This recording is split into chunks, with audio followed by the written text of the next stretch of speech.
Blog Talk Radio.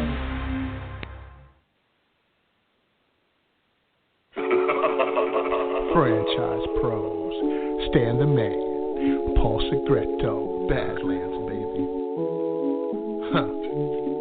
Franchising today, sustainable growth, the sensible franchising. Franchise today, sustainable growth, the sensible franchising. Franchise today, franchising today, franchising today, yeah. Hello, everyone in the franchise world. My name is Paul Segreto, and this is Franchise Today. Today is Wednesday, September 6, 2017, and I'm reporting live from the city of Houston, where we are continuing to dry out after the effects of Hurricane Harvey. My co-host, Stan Friedman, is with us from Atlanta, Georgia, where he's finally settled back down, albeit for a short time, after being on the road like the typical road warrior that he is. Stan, how are you today? Hey, Paul, it's great to be home, and it's good to be here for more than a day or two, so thanks for acknowledging that. Yep, and I'm certainly glad I didn't send you the weather like we normally do, because you didn't want this storm that we had. We have so many people, obviously, as people have seen on the news, on TV and read in the papers and seen just horrific pictures online.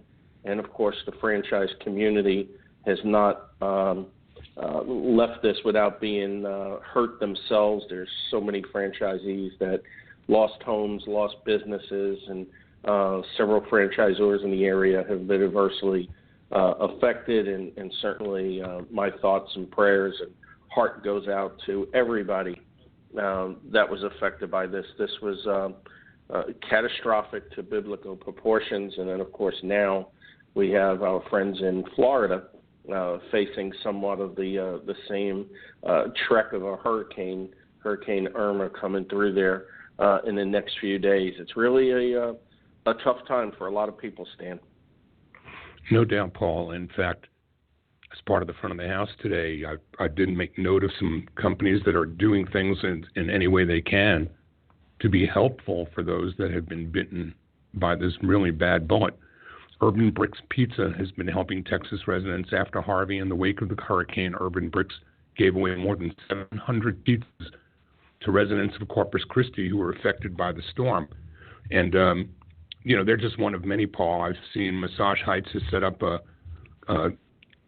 hashtag My Massage Heights family that can be accessed from Facebook to try and help the great many franchisees in the communities that were hit by the storm through these tough times. And I saw the Jersey Mikes in their inimitable fashion always giving away and giving of themselves. Jersey Mikes and the food banks have teamed up for hurricane relief with the Houston Food Bank and Corpus Christi both to provide hurricane relief for Texas residents that are suffering from the storm. And I told you this yesterday, Paul, all of us are a little bit removed from it. But, you do what you can to try to make a mark and make a difference and hope that the little bit of contribution that you make will help somebody on the other end. And if enough people just do a little bit, it's going to make a big difference, Paul. I know it will. Yeah, absolutely. And people, both in and out of franchising, is really what's going to make this recovery somewhat better than it might have under other circumstances. I mean, people have pulled together in so many different ways. And as I told you yesterday, I guess what made this storm and event a little bit more hard on me is the fact that we actually know of people, not just seeing them on TV and faces that we don't know, but know of people that, lost their homes and in one case lost a loved one. Really a terrible event, but the terrific job done by so many people and so many people in franchising to want to help and from throughout the country, not just in the area. I mean, the pouring in of support, the amount of, just emails and voicemails and texts that I personally received as we were, fighting through the hurricane was just, I can't even explain it. It was just, tremendous. And then now there's been so many of them actually on the front line working with people and trying to help them through recovery. So obviously, people are resilient. We'll get through it. This still will be one of those ones that will pass and be a memory, although it was a tough one. Well, I think that the human soul and the human spirit is alive in franchising, as I've shared just a small smattering. I'm sure there are so many franchise companies. In fact, I would encourage anyone listening to us that's part of an organization that's contributing to the good of trying to get families back on their feet in Texas. Let Paul and me know about it. Let us share out what you're doing and see if we can't muster some more support from those who listen to the podcast who might not even know that there's a way that they can be helpful and keep it within franchising. So let us hear from you in the coming days and weeks, and I'm certain we're going to be doing the same thing again for Florida, Paul, as we don't know exactly what the path of the storm is yet, but we know it's headed to Florida one way or the other. Yep, absolutely. So what else is going on in the world of franchising, Stan? I know since we last spoke, you were at the Franchise Capital Exchange as that was wrapping up, and then, of course, you were in Minneapolis with Brian Schnell and Company, and then, of course, you were on to Buffalo. So give us a little bit of rundown of what the experience was like over the last couple of weeks and what else might be going on in the world of franchising. Well, the Franchise Capital Exchange was a tremendous success and a learning experience for those who were the brands that participated for the first time in getting their fine-tuning and learning how to present themselves to private equity potential investors. And then on to the Fay Gray Baker Daniels 5 Habits of the Successful Franchise Organization. It was a tremendous summit. There were hundreds in attendance even as we were flowing into the Labor Day weekend. I think one of the best ever Fay Gray. They're all good. I've never been to a Fay Gray event where it wasn't just better than the time before each time, but it's hard for me to fathom how you can continue to raise the mark and the watermark goes up higher and higher year after year. This conference was phenomenal, and I don't think there was a soul there that could have gone home with anything but a bucket full of nuggets, as Mr. Schnell always talks about those take-home pieces, take-home values of a conference. And we are upcoming on the Franchise Action Network this coming weekend. Opens up on Sunday in Washington, D.C. I'm sure a lot of people are watching the weather for that. Keynotes there are going to be U.S. Labor Secretary Anthony Acosta. And IFA is promoting Chuck Todd, the anchor of Meet the Press, as one of our speakers. I'm not going to let that stand in the way of anything, Paul. I'm going to go anyway. Chuck Todd.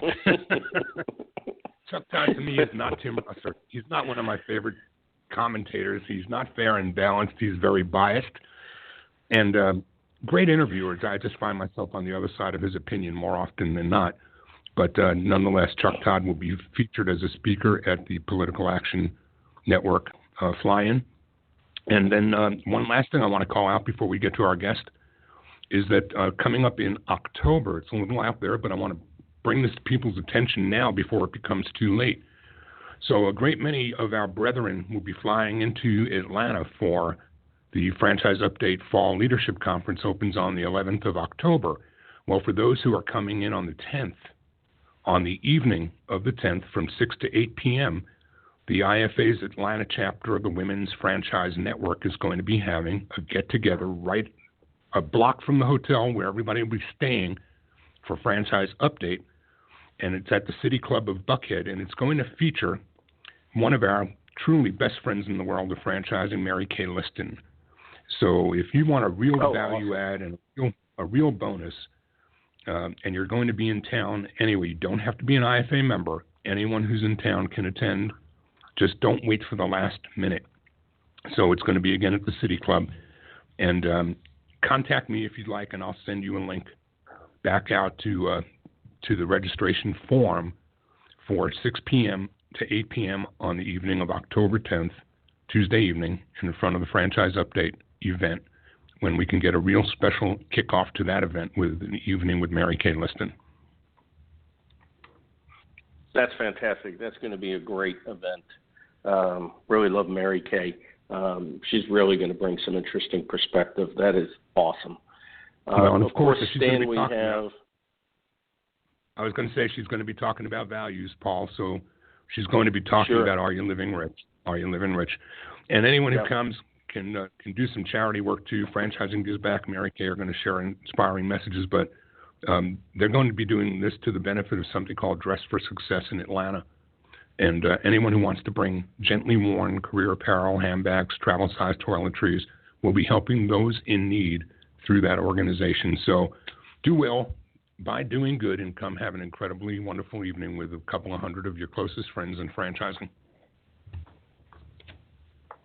Well, that'll be great. And, of course, we also have the annual Springboard event, as Brad Fishman was our guest a couple of weeks ago and explained that that's coming up the third week in September.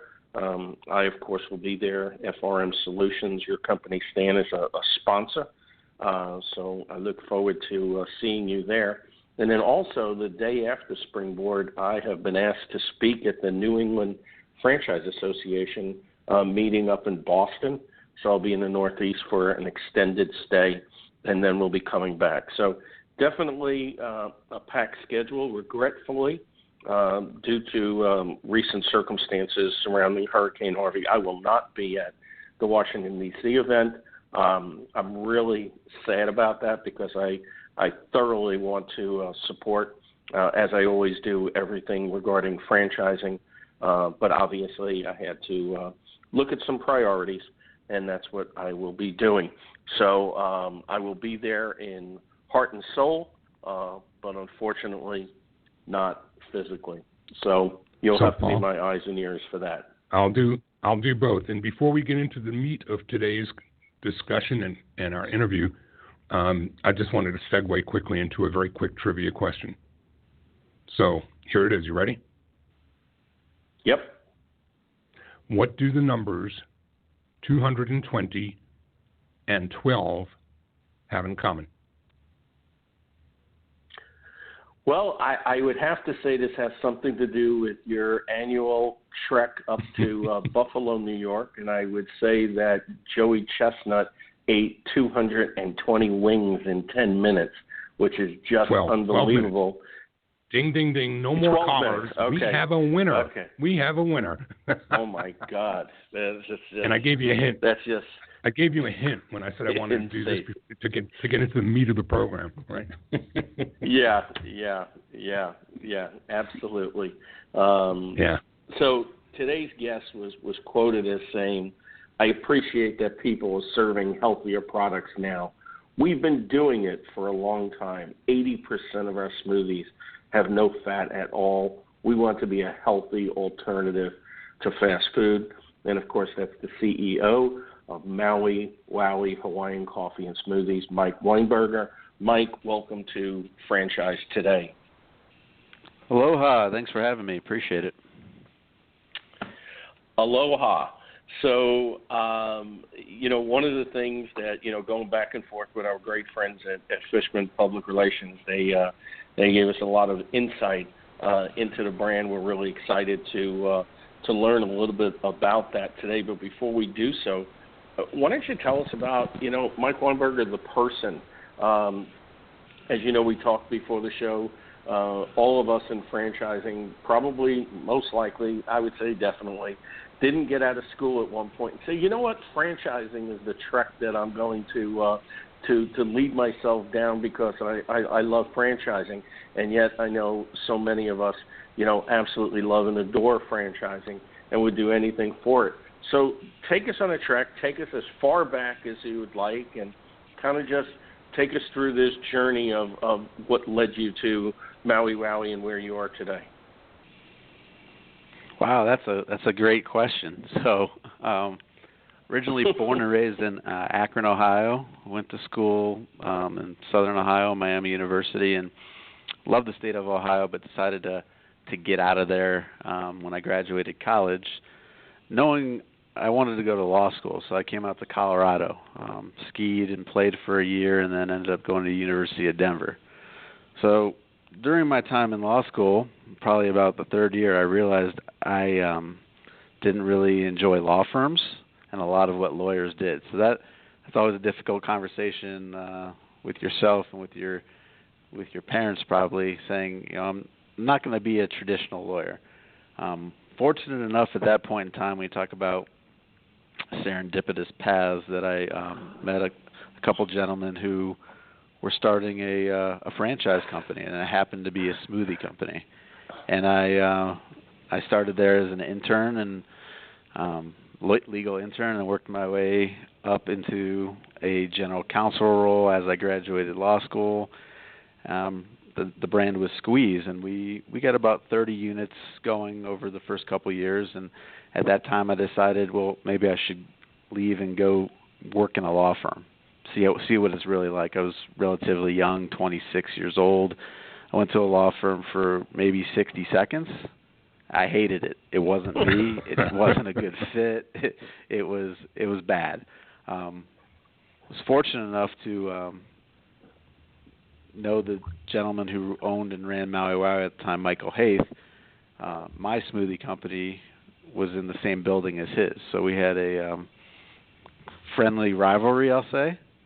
And so I reached out to him to see what was going on with Maui Wowi at the time, and as luck would have it, he was looking for someone to come in and help out with real estate construction, run that department, and also general counsel. So I came in 2011 to Maui Wowi and started, working on the brand, learning its idiosyncrasies, and seeing how much fun it was, and working with Michael. And flash forward to 2013, I became CEO. Michael had some other interest, and who's gracious enough to let me run the company as he pushed on some other brands he was helping develop.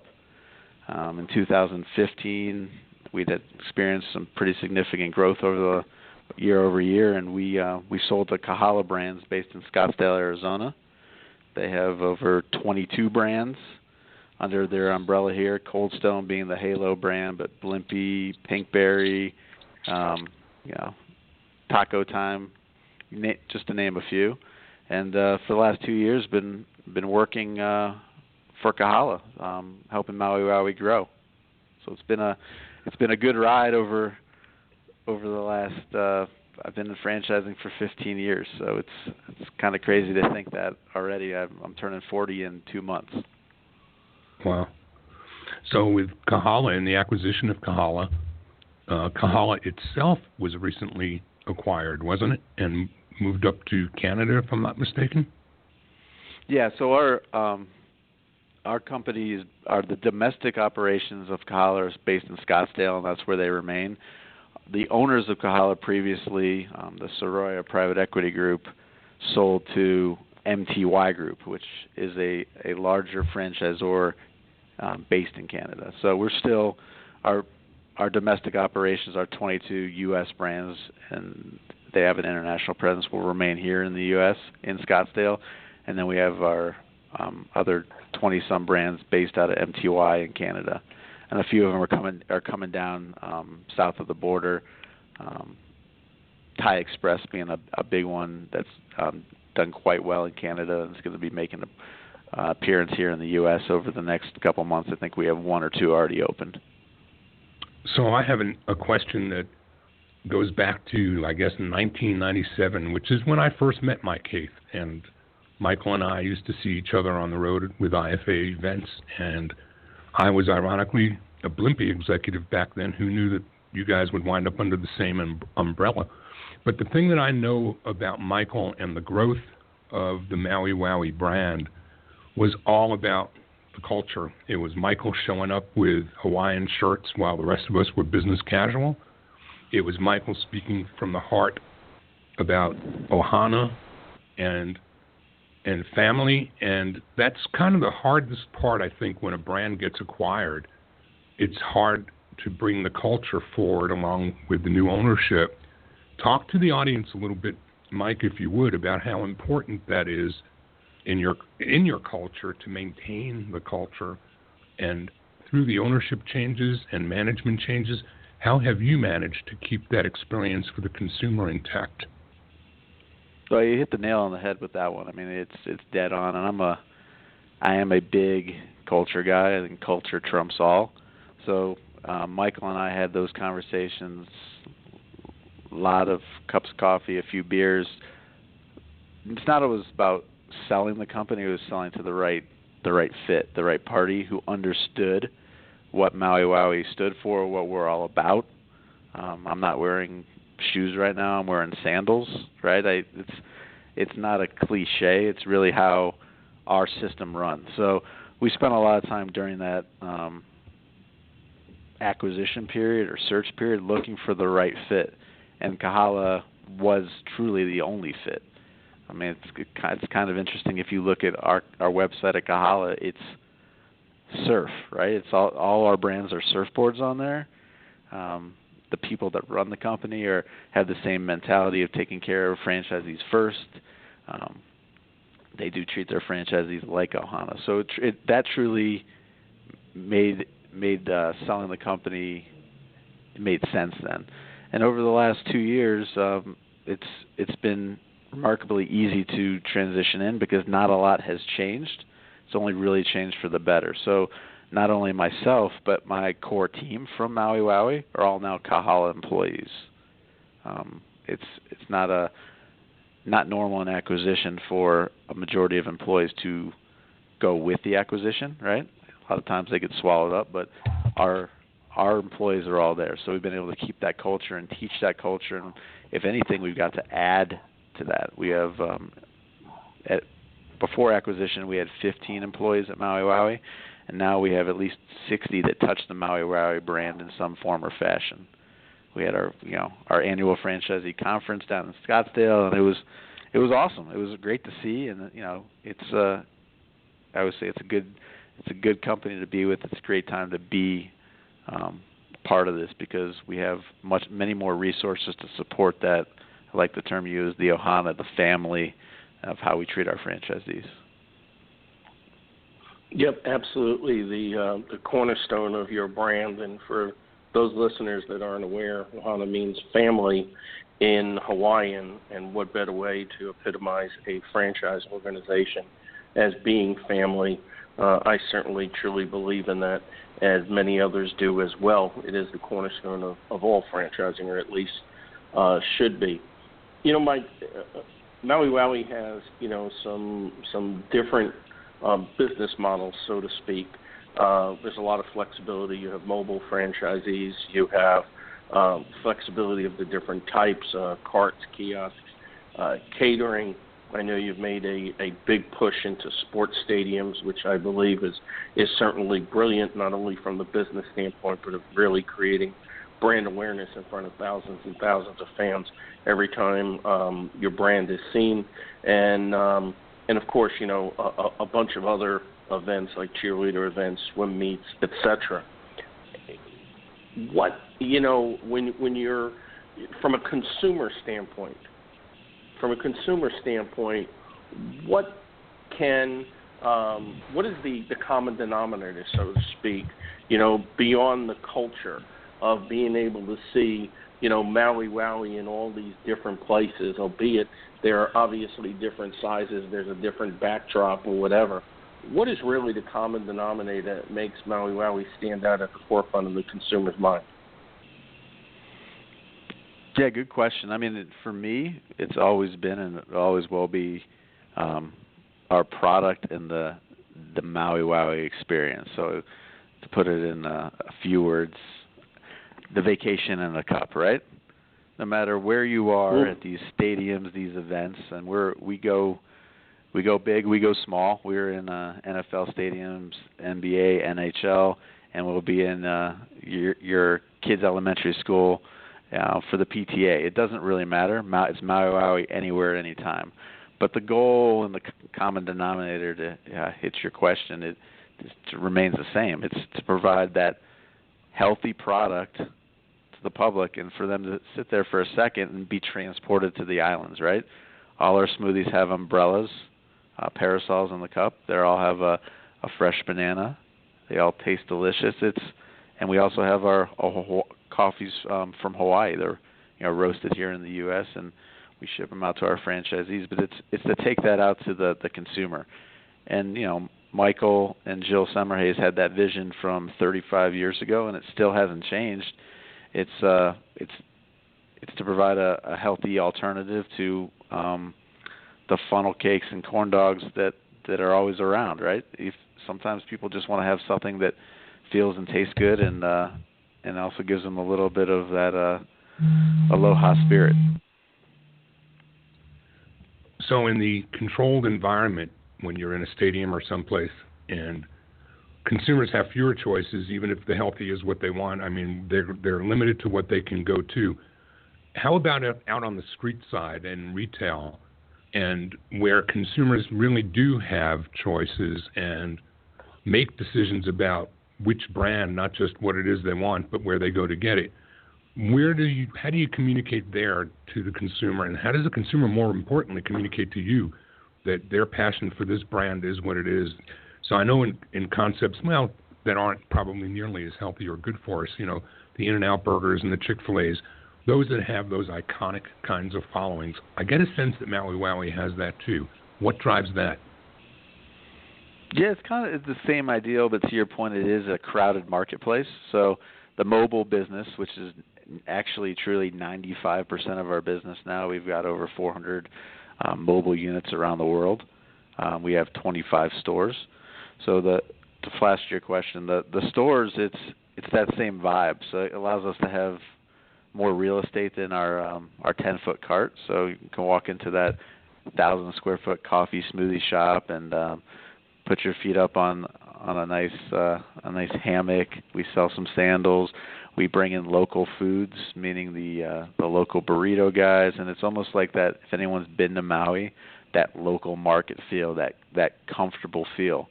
Our products are all there. We have a great espresso program. We just launched a green smoothie this year to compete in that crowded marketplace, because the competition is truly doing that, and the consumer is asking for it. So it's I wouldn't say it's too much different than going into a Starbucks or any of our Jamba Juice, any of our competition, other than the vibe, right? All our competition is great. They serve premium products.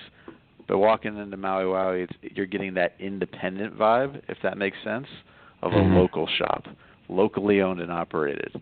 That's really the point of differentiation we shoot for on the retail, on the fixed brick and mortar stores.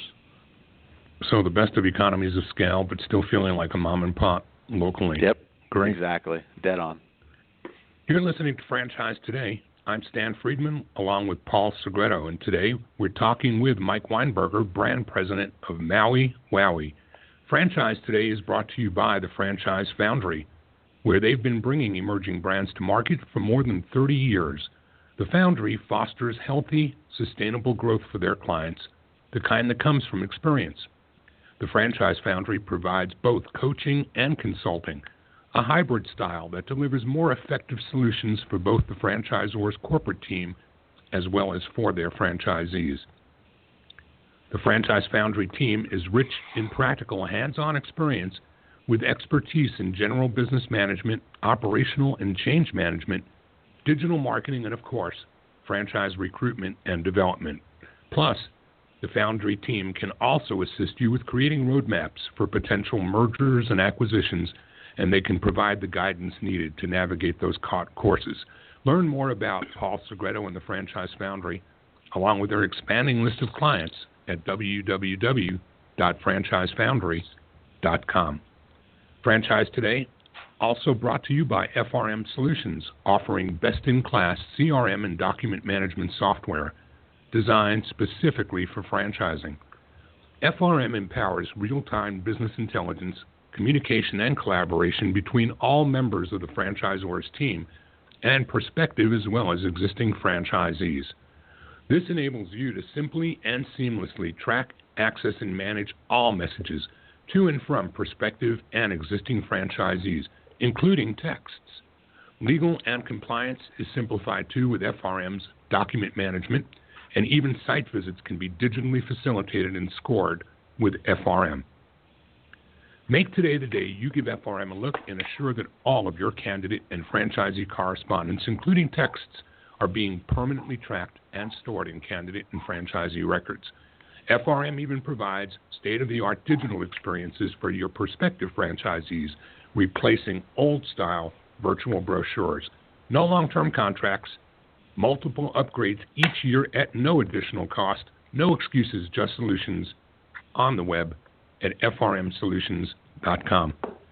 So, Mike, Paul alluded to it, and you've discussed it too. You've got so many moving parts between tiki hut carts and that you can use at events, kiosks, fixed buildings. Just how many franchise offerings are there? How many different ways are there for a potential franchisee to get into your business? Yeah, no. Good question. So, truly, there's one way in, which is through your franchise disclosure document. All the offerings are kind of placed in there. And then what we do as our franchise development team is work with the individual prospects to figure out what's the best fit for them, whether it be our standard kind of poly cart, which is the workhorse of Maui Wowi. That's the majority of what you see out there. Or if they're looking more for catering, or a brick and mortar store, what's going to fit their world best? That's what's nice about Maui Wowi is you get to work when you want, how you want, right? A store, we know it's going to be open every day. You're going to go to that place every day. So a majority of my franchisees prefer the mobile model, and why that is they have families, they have life, they have other things going on where they really want to work every night or every morning or every other weekend. So out of our 200 franchisees, no two are the same, if that makes sense. Some of them have 11 carts, some of them have 2, some of them have a couple stores. So that's the beauty of Maui Wowi. While it is a franchise program, you're able to still customize that business to fit your life and still take care of your family. You know, I love the way you describe it as a vacation in a cup.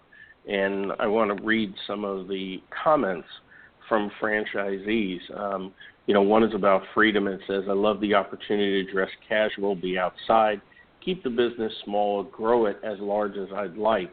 I jumped in with both feet and haven't looked back.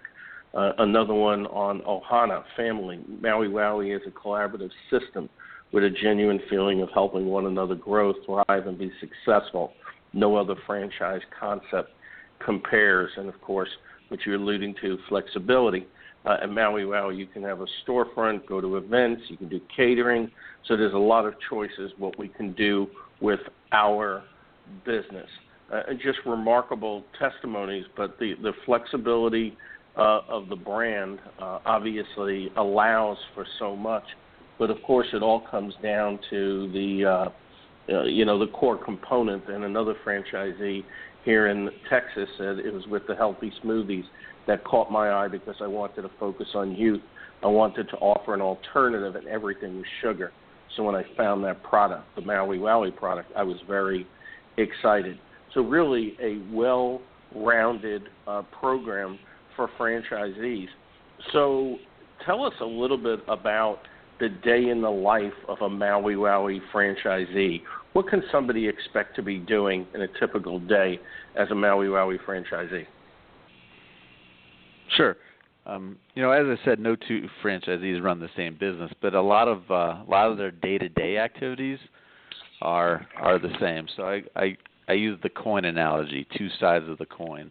The heads being the business development and the development of your book of business. So we'll take the event world. Franchisees need to go find those events. We have a whole team of support to coach and help them sell into events, pitch kits, marketing materials, identify events, stadiums, venues in their areas or territories. When I say their territories, We don't actually have territories, but I mean close proximity.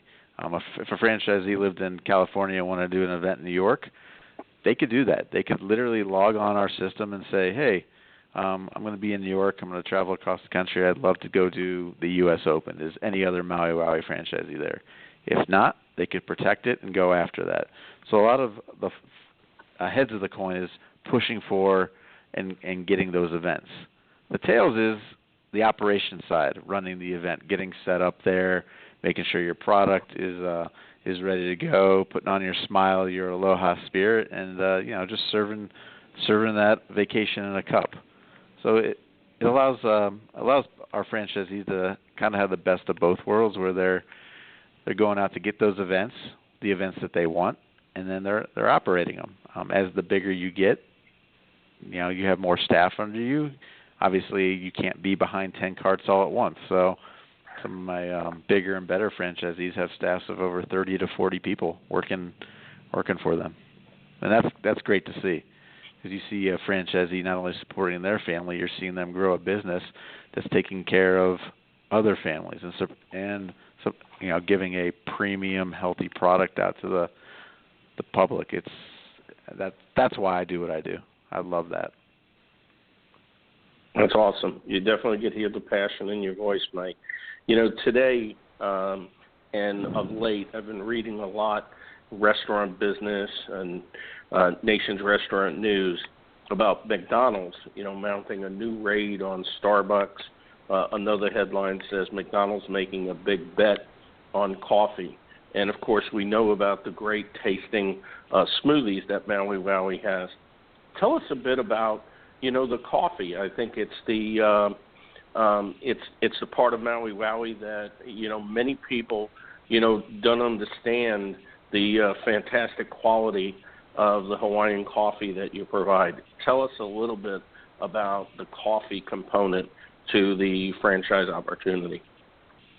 Yeah, absolutely. So our coffee program was born about 8 years ago, and what we're seeing in the field or hearing from our franchisees and from our raving customers was, this smoothie is great, but in some of these early morning events, we really want a good cup of coffee. We can't find a good cup of coffee inside these stadiums or at our kids' soccer tournaments. So Michael and Jill partnered with a local coffee roaster who had a good tie with all the Hawaiian farms, and we started bringing beans in from Hawaii and roasting them and piloting it, seeing how it goes, and it came back with rave reviews, mainly because if anyone's traveled to the islands, they always talk about the coffee there, the Kona coffee. So we have Kona blend coffee, we have Molokai, which is another island, we have Kauai. So we try and recognize those islands. Our limited time offer this summer was the Midnight Kona, which is a dark Kona blend. So for the coffee connoisseurs out there, you can buy our coffee online at shop.mauiwowi.com. You can find us at our local stores in your neighborhood, or you can get that coffee in the field. It's I would put it up against any coffee out there. I'm biased, obviously, but it is delicious.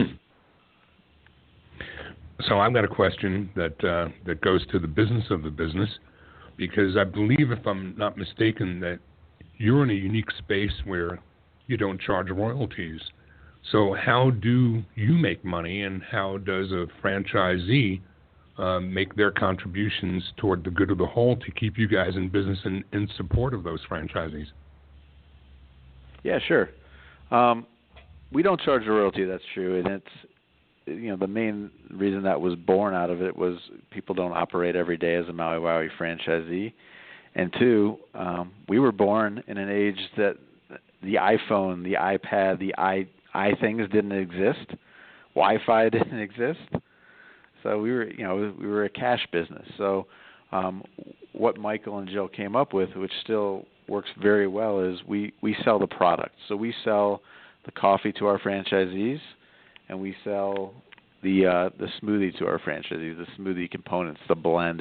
We have a facility in Utah that makes our blend, and then it goes out to all our franchisees around the world. So that allows us to make some money as the business owner, but also for a franchisee not to have to pay a royalty, and they can set their own pricing, because I'm sure we all attest the prices inside an NFL stadium are a lot different than they would be at your kid's football game for Pee Wee football. So the flexibility of Maui Wowi needed to remain with not taking a royalty. And then when we look at the universe of franchisees, I believe you can get in with as little as a single cart, but when you get into the entire population as a whole, what percentage of your franchisees would you say are multi-unit? And how many of them came back for second bites after only starting with one location? Yeah, we take it pretty seriously that we want everyone to start just with one, even if their vision is to build, and that's just allow they don't know what they don't know, if that makes sense. They're learning the brand, they're learning the system, they're learning the products. So they'll come in usually with a cart, and I call it the training wheels. It is on wheels, so get their feet wet, learn it, and then they work with their respective RDOs, which are their franchisee support staff, and talk about what their growth plan for the business is, and then we can go from there. But over 60%, 65% actually of our franchisees are multi-mobile operators, meaning they have one cart or 5 carts, and they have a catering unit that goes with it. That is the business. It's being able to kind of get your feet wet and then learn and then grow from there and add that staff in and be in multiple places at once. So, Mike, let's take a deeper dive into the franchise opportunity and start, of course, with the ideal franchise candidate. Who are you looking for? Who would you describe as your ideal franchise candidate? It might sound weird, but I want good people, right? I want people who treat people right. Mm-hmm. And maybe that doesn't quite make sense, but one, we're obviously in franchising in a customer service business. 2, the event world, the stadium world, is fairly small. I liken it to the world of franchising, where everyone kind of knows everyone. So being able to treat people right is the key ingredient to the growth of your business. Not burning your bridges. I always call it 10 things my mom taught me growing up that still apply, especially to Maui Wowi, and it is that. So step 1 is good people. So we take an inordinate amount of time screening prospects and working with them to make sure it's a good fit on both sides. After that, acknowledging it's hard work. Any business is hard work. So we match efforts. We support our franchisees, but we can't get them out of bed in the morning. So making sure that they understand that there's plenty of opportunity. I mean, we do over 10,000 events a year, and there's probably 1 million more we don't do, right? And those are the events that are open to the franchisees, but they have to be willing to go and get them and work them. So simple things. Good people with a good work ethic. We have a great military class of franchisees. I think over 15% are from the military, and they do extraordinarily well just based on that regimen, because they fit both those boxes. It sounds easy, but that's really what we're looking for. We teach them the rest, Yeah, and you also offer the military veterans a discount as well, correct? Absolutely. That's the least we could do for the service they provide to the country. It's happy to do that anytime we can. Absolutely. Yeah, I heard you mention about, a customer service environment, but it really appears to be a lot more than just service. It's an experience. I love the big letters across the screen on the website that says Island Attitude, Big Wave Flavor, and obviously that resonates well to customers, because everybody likes to have fun. Everybody likes to have a good experience. What creates that positively memorable experience, for years to come. And obviously Maui Wowi's been doing that for quite a long time. I mean, it's been around a very, very long time, even for some of our listeners that might not have been aware of it until today. although I can understand how.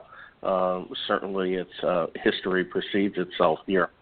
So, with the franchise opportunity, give us some insight into what you might be looking for from those, and I'll call them select franchisees, for lack of a better word, that really are looking at something bigger. I understand you start them out, you want them to understand the culture, get their feet wet, so to speak, starting out with one a cart and what have you. But think about it from the perspective of, somebody that comes in and says, I really want to take my market by storm. I mean, are there limitations? What type of program do you put them through in order to progress and help them meet their own goals as well? Yeah, I mean, we don't put any governor on their success or their limit of how quick they want to grow. So if truly someone comes in and says, hey, my goal is to operate 10 carts fairly quickly, that's great. We have something called an empire builder, which is the rights to open or have 10 carts. Our standard is 3 carts. So they, out of the gate, if they want to do that, that's great. We support them on that. I mean, there are, I think we have at least 20 to 25 franchisees, so over 10 to 15% of the system who have those 10 carts, and they're operating them all the time. They're pushing on events. They're in NFL stadiums, and they do all the colleges near them, and it's go down to Houston in the Lions Stadium. We have 8 carts inside the stadium right now. So we do all the Texans football games. If you go up to Minnesota for Minnesota Wild hockey, we have 5 or 6 right there. So we're not going to stop people from their idea of success. We're just there to support it. We have a whole support team, including someone dedicated just to helping people find events and venues and getting them in, negotiating contracts with the concessionaires and supporting them. So we're there to take care of them. Mike, do you do any cross-promotion across brands? Do you have any of your franchisees that are flying other flags under the Kahala umbrella, and or even those that may be multi-unit operators or multi-branded operators flying other flags as well? Right now, we don't have any Maui Wowi franchisees who are doing any Kahala brands, but that probably will change, I guess, in the near future. We've been exploring some of those options. We've tested a pinkberry Maui Wowi combination here in Denver inside a retail location. So there's some synergies that I think we'll see come around with the premium products. What we do like to do at Kahala is make sure that each one of our brands operate independently and they stand on their own. So we have a Blimpie and a Kahala Coffee Traders next to each other, but right now Maui Wowi is not co-branding, so to speak.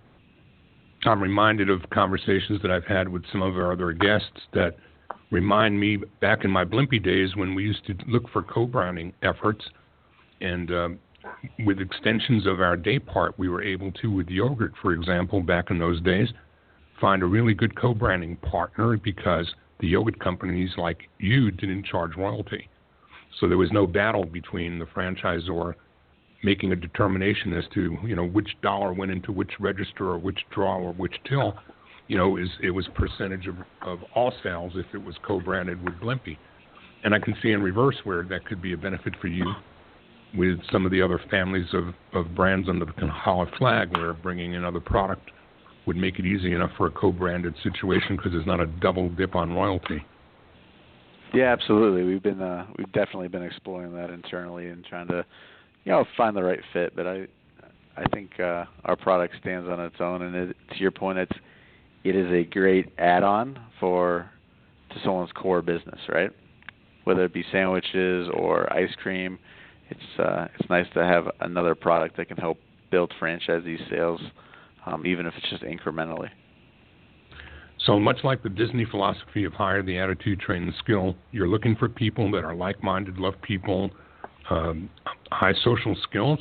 What do you do to bring a franchisee or a prospective franchisee through your process, and how do you mitigate against those decisions that might not be the best ones, and how do you assure that the ones you're making are?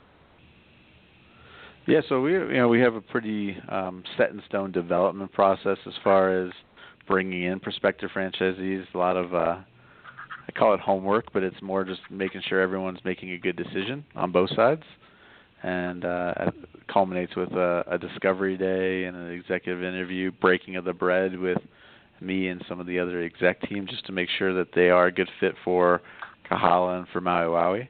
And then if they're awarded a franchise, they move directly into a pretty comprehensive K-Tech is what we call it, Kahala training in Scottsdale, Arizona, and getting immersed in not only Maui Wowi but Kahala brands, and we have an entire interactive team and marketing team there to support and let them know that all these resources are there at their disposal. It's truly why people buy a franchise. And who can say no to a trip to Scottsdale? I guess that's just the icing on the cake, right? Yeah, and there's also we have a test Cold Stone store in our office, so along with the franchise, you get all the ice cream you can eat. Oh my Great God. stuff. Not a bad gig, right? Not a bad gig. In the little bit of time left, we don't want to let you get away without giving the audience an opportunity to learn how they can reach back your way, learn more about the brand, get in touch to see you perhaps at an upcoming event or franchising event that you're showcasing at. Let's let the audience know how best to find you and learn more. Yeah, no, appreciate that. The best way to go do it is MauiWowiFranchise.com.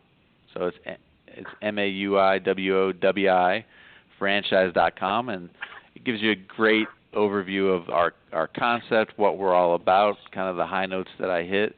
You can request information. There's some testimonial videos from our franchisees. I always like people interested in Maui Wowi not to hear it from me, the brand president, but to hear it from our franchise system. So I would go there, and you'd be surprised if, for the viewing audience, we're probably in a backyard near you, an event near you, a stadium near you. So keep your eyes out for that little umbrella and a bunch of people wearing Hawaiian shirts with smiles. That's Maui Wowi. That's great. Excellent. That's great. Well, thanks for being our guest today, Mike. I really appreciate it. And again, that's the website, www.mauiwowi.com. Thanks for being our guest again today. Thanks. Really appreciate it, guys. You have a good one. Thank you again, Mike. You. Appreciate you being with us. Stan, I was sitting here as you were wrapping up with our guest today, and looking back at our guests just over the last 4 months. We had, Patrice Rice and Brian Miller from Patrice and Associates. We had Larry Sutton from R&R Tire, who was featured on Blue Collar Millionaire. Of course, we had Jimmy John Leotode from Jimmy John's, David Nielsen from Guidant, Gary Findlay from Restoration One, Jennifer Beal-Saxon from Tot Squad, Dina Dwyer-Owens from the Dwyer Group talking about values, Ashley Morris from Capriotti's, Rocco Fiorentino from Benetrends, Gigi Butler from Gigi's Cupcakes, Marianne O'Connell, Franchise Capital Exchange. We had Michael Potes from Gaddy's, Jeff Leffler from Franchise Grade. We had the honor of having you interviewed by me a few weeks ago. Brad Fishman came up 2 weeks ago and talked to us about Springboard. We have Mike Weinberger, obviously, today. Next week, we have John O'Brien from Poolworks, who was supposed to be on the show a few weeks back. Actually, a couple of months ago, we had some technical difficulties. And then I received confirmation from Joyce Mazzaro. Her and Michael Side will be on the show on the 20th, talking about their new Dummies book, Franchise Management for Dummies. And just as we were closing up, I got a note from Fishman that Sam Ballas from East Coast Wings has confirmed for October 4th. So it looks like we're really going to wrap up the year on a high note. as we lead into, get this, our 9th year on the air, which of course occurs in January. Stan, I have to thank you again for all that you do for our show. Well, ditto that, Paul. You've done an incredible job for most of those years, long before I got here. So happy to be part of the program and thrilled to hear about Sam Ballas. I always love talking to Sam. He's the only franchisor I know that has a license plate on his car that says EBITDA. There's a guy who understands what drives success in franchising is unit economics, make for very happy franchisees. And Sam, boy, he sure gets that. So I'm looking forward to that too, Paul. That'll be a great episode. That will be. That'll be. Until next week, my name is Paul Segreto, wishing you the best, the very best, in this great, great, unbelievable thing we call franchising. And with that, Franchise Today is out. Franchise pros, Stan the Man, Paul Segreto, Badlands, baby.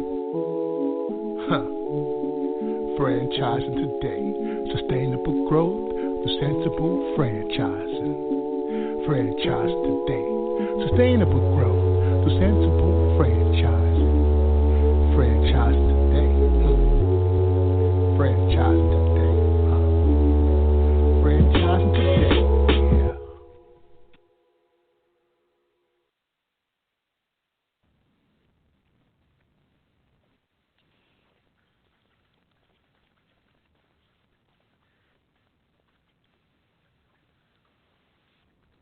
When you're part of a military family, you understand sacrifice and support. At American Public University, we honor your dedication by extending our military tuition savings to your extended family. Parents, spouses, legal partners, siblings, and dependents all qualify for APU's preferred military rate of just $250 per credit hour for undergraduate and master's level programs. American Public University. Value for the whole family. Learn more at apu.apus.edu/military.